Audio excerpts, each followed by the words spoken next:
Hello Ram Ram ji, कैसे हो आप सभी। आई होप आप बहुत बहुत अच्छे से होंगे। स्वागत है आपका एक नए डे और एक प्यारे जैसे व्लॉग के साथ। आज के मेरे व्लॉग की शुरुआत हो रही है मॉर्निंग टाइम 7 बजे से। इस टाइम में सब्जी बना रही हूँ और आज मेरी सब्जी में बन रही है सेम फली, जो चौड़ी चौड़ी होती है। टेस्ट तो इसका लगभग जो बीन्स होती है उसके जैसा ही होती है। और इसमें मैंने ऐड किया है एक आलू कट कर लूंगी, बहुत ही टेस्टी होता है साथ साथ। और यहाँ पर मैंने तड़का भी रख दिया है एक साइड कढ़ाई में। और इससे पहले की अगर मैं बात करूँ तो मेरे पूरे घर की डस्टिंग हो चुकी है, झाड़ू हो चुका है। और इस टाइम प्रिंस जा रहा है यूनिवर्सिटी, तो इसके लिए मैंने ना फटाफट यहाँ पर टिफिन बनाना शुरू कर दिया है। ऐसे आपको पता है मॉर्निंग टाइम मेरा ज्यादातर सब्जी ही बनती है, लंच बॉक्स जाता है। और लिक्विड कोई भी चीज हो तो मैं कम ही देती हूँ बच्चों को, क्योंकि टिफिन वगैरह लीक होने का डर रहता है। और सब्जी मॉर्निंग टाइम हम ब्रेकफास्ट में भी सब्जी लेते हैं। यहाँ पर कट कर लिया है मैंने आलू और साथ में ये जो सेम फली है। तड़का मैंने रख दिया है, गर्म हो चुका है ऑयल। इसमें मैं ऐड करूंगी सूखा धनिया, साथ में सूखी मिर्च। सिंपली हमारा खाना होता है। तो यहाँ पर मैंने तड़का, जब सूखी मिर्च और धनिया थोड़ा पक जाए, इसमें ऐड करेंगे प्याज। और प्याज भुन जाएगा तो इसमें मैं ऐड करूंगी हल्दी, नमक और साथ साथ में ये जो सेम फली है इसको पकने रख दूंगी। और हमारे यहाँ पर बहुत ही एक दुखद घटना हुई है, जैसे कि आपने देखा है मेरे व्लॉग थोड़े रुक रुक कर आ रहे हैं। और ये जो घटना हुई है ये हुई है सैटरडे की। आज का मेरा व्लॉग है, आज है ट्यूसडे, मतलब 4 दिन हो चुके हैं। तो हमारे जो सामने वाली बिल्डिंग है वहाँ पर एक बच्चे ने फांसी ले ली है। जो बच्चे की एज थी 17 साल और 11th का बच्चा था। बहुत ही दुखद घटना हुई है, माइंड बिल्कुल काम नहीं कर रहा है। बस इसी कारण ना तो मेरे से व्लॉग बन रहे हैं और ना तो एडिट हो रहे हैं, बिल्कुल भी मन अच्छा नहीं है। बहुत ही दुखद घटना है, इतने छोटे बच्चे को दुनिया से जान फांसी लगाना। तो जब ना अपने बच्चे भी इस एज के हों, जैसे मेरे दोनों बच्चे, एक 18 का है एक 20 का है, तो दिल ना दहल जाता है, ना तो रात को नींद आती है। और हम उस बच्चे को सामने देखते थे, अपने फ्लैट के सामने, बस आमने सामने 3री मंजिल पर वो रहते थे। बहुत ही अच्छा बच्चा था। नेक्स्ट मैं आपको बताऊंगी, इतना मेरे को खास पता नहीं क्योंकि पुलिस केस हो चुका है, यहाँ पर इतना इसके बारे में बोलना अच्छा नहीं होता है। और यहाँ पर ना मैंने सब्जी बना दी है, दूसरी साइड बना रही हूँ चपाती। हस्बैंड जी लाए थे दही, तो मैंने इनको बोला एक ना बाउल में डाल दो दही को। ब्रेकफास्ट बच्चे लेंगे सब्जी के साथ दही। और हस्बैंड जी किसी के साथ यहाँ पर बात में लगे हुए थे। फोन तो कॉल पता नहीं किस किस की इनको आती रहती है, कॉल में लगे रहते हैं। पर मैंने इनको बोला दही डाल दो, मैं फटाफट लंच बॉक्स भी बेटे को लगाऊंगी। और अभी मैंने प्लेट लगा दी है प्रिंस के लिए, सब्जी दही और साथ साथ में चपाती। दूसरी साइड में साथ साथ में मैं चपाती बना भी रही हूँ और साथ में लंच बॉक्स भी पैक होगा। और साथ साथ में बस यही होता है मेरा कि बच्चे थोड़े टाइम के यूनिवर्सिटी चले जाएं तो बेस्ट होता है। तो साथ में मैं यही काम कर रही थी। वैसे कल मेरा व्लॉग आप के पास आया है, उसमें भी ना मैं वॉइस ओवर जब कर रही थी तो मेरे से इतनी अच्छे से हो नहीं रही थी, क्योंकि वॉइस ओवर एक ऐसी चीज है जब हमारा माइंड काम नहीं करता है तो हम कुछ भी बोल नहीं सकते हैं। जहाँ 18, 19, 20 मिनट के लिए आपको कंटिन्यू बोलना है तो दिमाग बिल्कुल भी काम नहीं करता है। पर मैंने व्लॉगिंग शुरू की है तो एकदम से छोड़ नहीं सकती। और अभी माहौल ना बिल्कुल अच्छा नहीं है यहाँ का चला हुआ। यहाँ पर ब्रेकफास्ट लगा ली है मैंने अपने लिए भी और हस्बैंड जी के लिए भी। ब्रेकफास्ट खाने के बाद जो थोड़ी बहुत सब्जी बच जाती को मैंने कटोरी में ट्रांसफर कर दिया है। और बर्तन सारे इकट्ठे करके यहाँ पर मैं धुलूंगी। तो यहाँ पर खाली कर लिए हैं सारे बर्तन। और सबसे पहले जितने भी बर्तन हैं उनकी मैं जूठन हटाऊंगी और जो मेरी बेसिक सिंक है साइड में उसमें रखती जाऊंगी। और बाकी की जो मेरी बेसिक सिंक खाली हो होगी इसको मैं पोंछे से अच्छी तरह धुलूंगी, जैसे बर्तन धुलते हैं, और उसके बाद मैं बारी बारी सारे बर्तनों को पोंछा लगाऊंगी, धुलूंगी। क्योंकि पहले जब हम बर्तनों की जूठन हटा लेते हैं तो बहुत ही अच्छा रहता है, थोड़ी हाइजीनिक बनी रहती है। और पर पूरे बर्तन मैंने बारी बारी धुल लिए हैं। लास्ट बचा है तवा, इसको भी मैं बढ़िया जैसे क्लीन करूंगी। तवे की अगर मैं बात करूं तो स्टील वूल से सबसे बेस्ट तवा धुलता है। और अब बारी आ चुकी है मेरा जो गैस स्टोव है इसको क्लीन करने की। इसको भी मैंने मलकर बढ़िया जैसे धुल लिया है। और ये जो मेरा शेल्फ काउंटर है इसको भी मैं मल कर धुलूंगी। साथ में ये जो गैस स्टोव है इसको उठाकर इसके नीचे भी ना कभी कभार जैसे दाल बॉईल करते हैं, चावल दूध कुछ एक गिर ही जाता है खाना बनाते बनाते, तो इसको उठा करके भी मैं पूरी शेल्फ काउंटर को क्लीन करूंगी। और इसके ये जो मेरा पूरा आगे बर्तन का टोकरा इसको हटाकर पानी सुखाऊंगी और बढ़िया जैसा किचन मेरा नेक्स्ट बार के लिए चमचमाता हुआ रेडी हो जाएगा। वैसे आज मैंने जो मेरे गर्म कपड़े हैं उनको मैं रखूंगी और जो मेरे कॉटन के घर लगाने वाले कपड़े हैं उनको निकालूंगी। पर पहले मैंने अपना किचन का निपटा लिया है, बच्चों को भेज दिया है प्रिंस को यूनिवर्सिटी।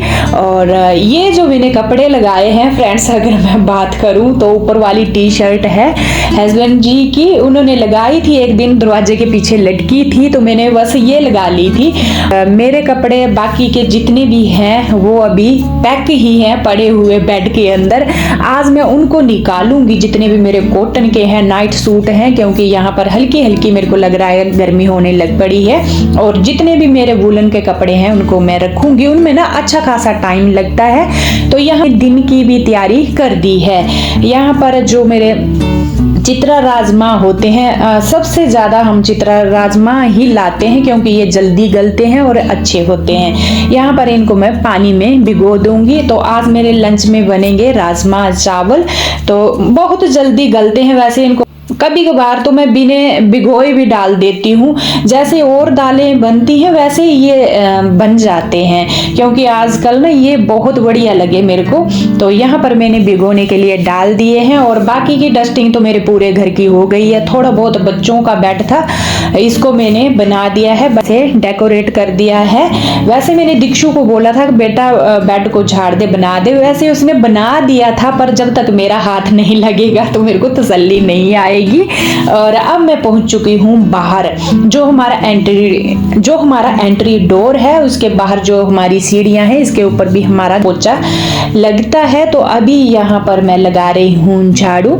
चप्पलों के साथ मिट्टी वगैरह आती है, वैसे हम अंदर नंगे पांव चलते हैं, पर दरवाजे के बाहर हमारी सफाई होगी तो ही अंदर सफाई होगी, क्योंकि पांव के साथ भी हमारे धूल मिट्टी वगैरह जाती है। तो यहाँ मैंने झाड़ू लगा लिया है। पूरी सीढ़ियों में नीचे तक ग्राउंड फ्लोर तक हमारे यहाँ पर झाड़ू लगता है। मैं ही नहीं लगाती हूँ, बारी बारी जितनी भी हमारी फैमिलियां लगाती रहती हैं, पोछा ऊपर से लेकर नीचे तक लगाती रहती हैं। और यहाँ पर आए थे मीडिया वाले, जो मैंने आपको बोला कि यहाँ पर बच्चे ने सुसाइड हुआ है। बस मैं अपनी बालकनी से देखो यहाँ पर वीडियो बना रही हूँ और बीच में है रोड और सामने है फ्लैट, तीसरी मंजिल पर उस बच्चे ने आत्महत्या की है। तो यहाँ पर मीडिया वाले आए थे, पुलिस वाले आए थे और माँ का रो रो कर बुरा हाल कि पूछिए मत, ऐसे कलेजा फट रहा था माँ देखकर, बिल्कुल भी अच्छा नहीं लग रहा था। मीडिया वाले आए थे यहाँ पर और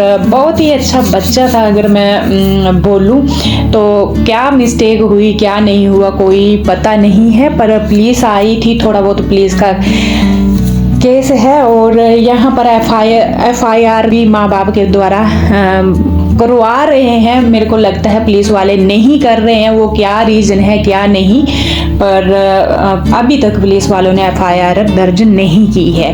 तो इस मामले में ना मैं ज़्यादा नहीं बोलूँगी, क्योंकि आपको पता है एक छोटी सी, जब इतना माहौल यहाँ गर्म चलाया और मैं सोशल मीडिया में एक छोटी सी भी मिस्टेक मेरे से हो गई तो यहाँ पर मुश्किल हो जाएगा। सारे मेरे लोग देखते हैं आजू बाजू के, बस मैं सोशल मीडिया चलाती हूँ तो छोटी सी बात मैंने आपको बता दी कि आजकल के छोटे छोटे बच्चे देखिए, और माँ बाप का तो जीना ही मुश्किल है, कलेजा फट जाता है माँ को देखकर। और यहाँ पर जब उन्हें ऐसी बात हम देखते हैं, कभी नहीं देखा हमने, मीडिया आ रहा है, वहाँ पर रिपोर्टर आ रहे हैं, पुलिस वाले आ रहे हैं, तो जब ऐसी चीज़ें देखनी ना तो बिल्कुल भी वो नहीं हो रहा, दिमाग काम नहीं कर रहा है। और यहाँ पर मैं पोछा लगा रही हूँ। डस्टिंग तो मेरी सुबह की ही हो गई है, बारी बारी पूरे घर में जाकर मैं लगाऊंगी पोछा।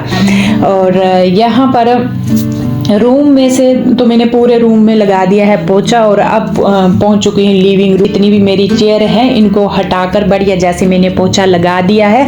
इसके बाद मेरे को फटाफट जाना है, जो मेरे कपड़े हैं गर्म वाले कपड़े, उनमें भी फ्रेंड्स अच्छा खासा टाइम लगता है, क्योंकि पूरे कपड़े हमने रखे होते हैं, उनको निकालना, कॉटन के अलमीरा में अरेंजना, और जितने भी दूसरे कपड़े हैं उनको निकालना। तो बस मैं सोच रही थी कि पहले मैं फ्री हो लूँ, अपने घर की क्लीनिंग कर लूँ, और एक साइड फिर मैं कपड़ों का काम निपटाऊँ।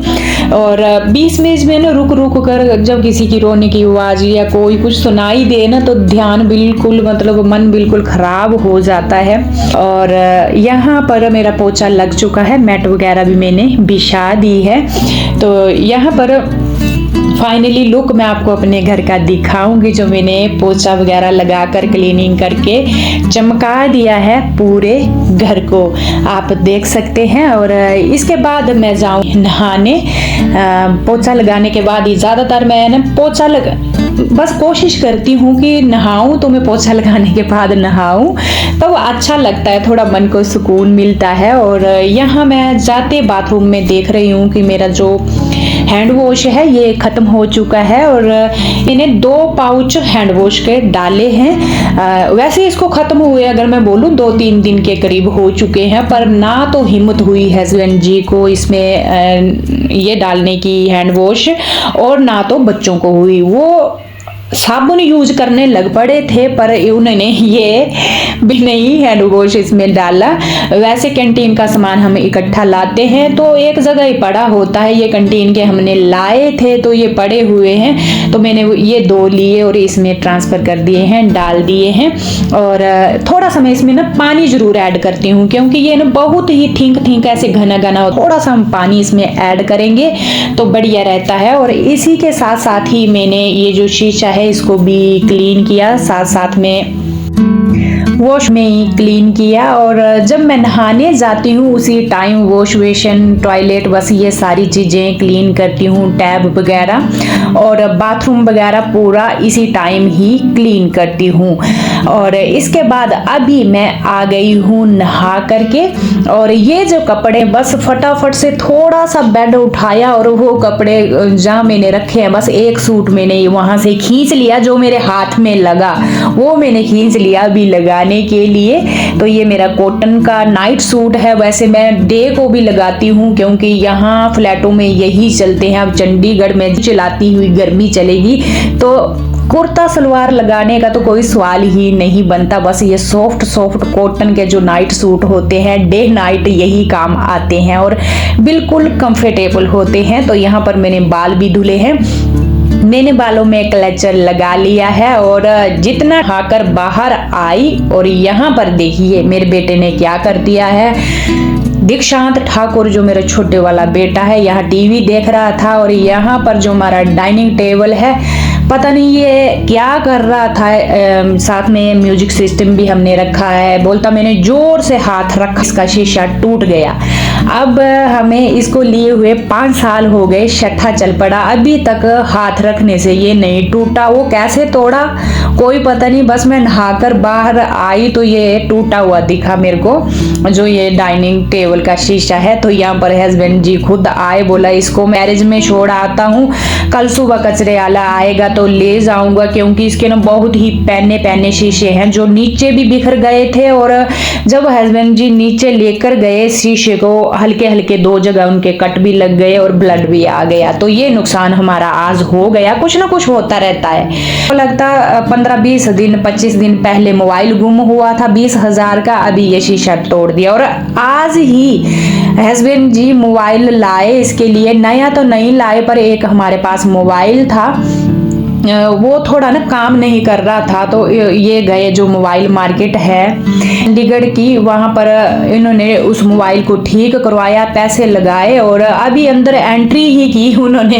तो आगे ये डाइनिंग टेबल का शीशा टूटा हुआ दिखा। तो बोल रहे थे मैं अभी मोबाइल इसके लिए बनवा कर लाया, तो अब ये आगे मेरे को डाइनिंग टेबल का शीशा टूटा हुआ मिला। तो ऐसे ऐसे नुकसान बच्चों होते रहते हैं। चलिए कोई बात नहीं, छोटी छोटी बातें लाइफ में होती रहती हैं, इनको इग्नोर करना ही बेस्ट है। और जिसका कोई इलाज ही नहीं वहाँ दुख मनाना भी अच्छा नहीं लगता है। तो यहाँ पर मैंने निकाल लिए हैं पूरे बैग जिनमें मैंने कॉटन के कपड़े गर्मियों के डाले हुए, उनको मैंने उन बैगों में से बाहर निकाल लिया है। और जितने भी मेरे ऊन के कपड़े हैं, गर्म कपड़े हैं, बच्चों के, हस्बैंड जी के, अपने, उनको मैंने उस बैग में ट्रांसफर कर दिया। ऐसे ही करती हूँ मैं। तो ये जो है मेरे 3-4 बैग हैं, ये बहुत ही मतलब माजरा मार्केट से मैंने लिए थे, बहुत ही बेस्ट हैं और सस्ते प्राइस में आते हैं। मैं वैसे आपको पहले भी बता चुकी हूँ। पूरे मैं घर में जितने भी कपड़े हैं इनमें डालूंगी और इनको मैं डाल दूंगी फिर बेड के अंदर, बहुत ही सेफ रहते हैं। ऐसे जब हम बेड के अंदर ना खुले करके कपड़े डालते हैं, देखना एक तो एक गंदी जैसी स्मेल होती है बेड के अंदर, और दूसरा एक धूल मिट्टी गिरती रहती है उनके अंदर। चाहे आपके बेड के अंदर कपड़े होंगे फिर भी धूल मिट्टी डलती रहेगी। आप हमेशा देखना उसमें, चाहे आप जितनी मर्जी साफ सफाई रख लो। तो इन बैगों के अंदर जब हम कपड़े डालेंगे, भले या निकालें, जैसे आपने डाले हैं वैसे ही रहेंगे, ना इनके अंदर कोई बदबू होगी ना ही कोई धूल मिट्टी होगी। तो बस मैं ऐसे ही करती हूँ। यहाँ पर मैंने 3 बैग ये बड़े बड़े भर लिए थे और इनको मैं डालूंगी बेड के अंदर। अब ये निकलेंगे अगली सर्दियों में, नवंबर में जाकर। तो बहुत ही बढ़िया तरीका है ये कम जगह में कपड़े अरेंज करने का, मेरे को बेस्ट तरीका लगा। ये बैग बहुत ही सस्ते प्राइस में मिलते हैं और हमारे कपड़े भी सेफ रहते हैं, गंदगी इनमें बिल्कुल नहीं फैलती। जैसी टे हमने बनाई है इनके अंदर रखी है वैसी ही हमें अगले से तो मैं बेड के अंदर रख देती हूँ। और बेड में तो हमारा कोई काम नहीं होता है ना, इसको खोलना, एक बार रख दिया तो रख दिया। बिल्कुल कम जगह में हम अपने सामान जितने भी कपड़े हैं मतलब अरेंज कर सकते हैं। मैं बस यही करती हूँ। और यहाँ पर जो मेरी बेडशीट थोड़ी वगैरह बिखरी थी उसको भी बना लिया है। टाइम आ चुका है जो मैंने कॉटन के कपड़े, नाइट सूट कपड़े जितने भी गर्मियों के निकाले हैं उनको अरेंज करने का। सबसे पहले तो मैंने बच्चों की अलमीरा में रख दिए हैं बच्चों के कपड़े, और अब आ चुकी हूँ मैं अपनी जो हमारा बेडरूम है वहाँ ही हमारी अलमीरा है, अरेंज कर रही हूँ। जो मेरे नए नए हैं उनको मैं हैंगर में लटका कर रखती हूँ ऊपर, और जो मेरे घर लगाने वाले हैं जैसे नाइट सूट हो गया, नॉर्मल सूट हो गए, तो इनको मैं तय बनाकर ऐसे रख देती हूँ। और हस्बैंड जी के कपड़े भी यहाँ पर रहते हैं। तो इसी के साथ ही आपसे बातें करते करते पहुंच चुकी हूँ मैं व्लॉग। मैं मिलूंगी आपसे कल यानी नेक्स्ट डे नेक्स्ट व्लॉग के साथ। तब तक के लिए राम राम। अपना और अपनों का ख्याल रखना बिल्कुल ना भूलें।